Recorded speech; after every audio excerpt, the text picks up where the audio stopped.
Centro de Desarrollo Integral de la Mujer Aymara, AMUY Asedima.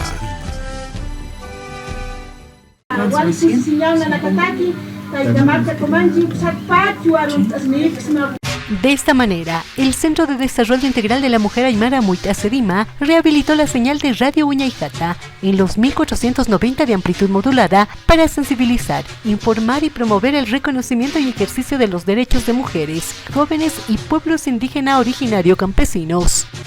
La reapertura de las emisiones de este medio de comunicación fue realizada por la actual directora ejecutiva del CEDIMA. Es una radioemisora que va a prestar servicio a la comunidad. No es lucrativo. Hay emisoras lucrativas, pero esta está dentro de lo que es la línea de radios comunitarias, ¿no?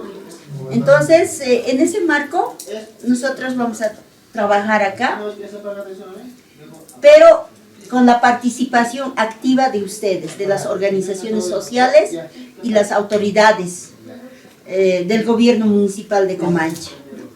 El restablecimiento de la señal de Radio Huñaijata fue aplaudido por autoridades municipales y originarias del municipio de Comanche, lugar donde se encuentran las antenas de esta emisora. Nos comenzaremos a trabajar todos juntos, unidos. El radio tiene que ser un radio, digamos, no tiene que estar a favor a nadie, tiene que estar neutral, no tiene que estar a favor ni al alcalde mismo, no, tiene que ser lo que es la verdad también, hermano. Entonces, hermano alcalde, hermanos Marcos, para mí y para todos nosotros hoy día es un día de felicidad, hermanos.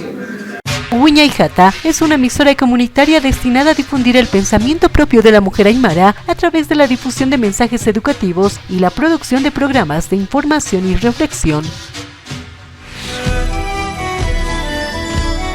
Centro de Desarrollo Integral de la Mujer Aymara, AMUY Asedima.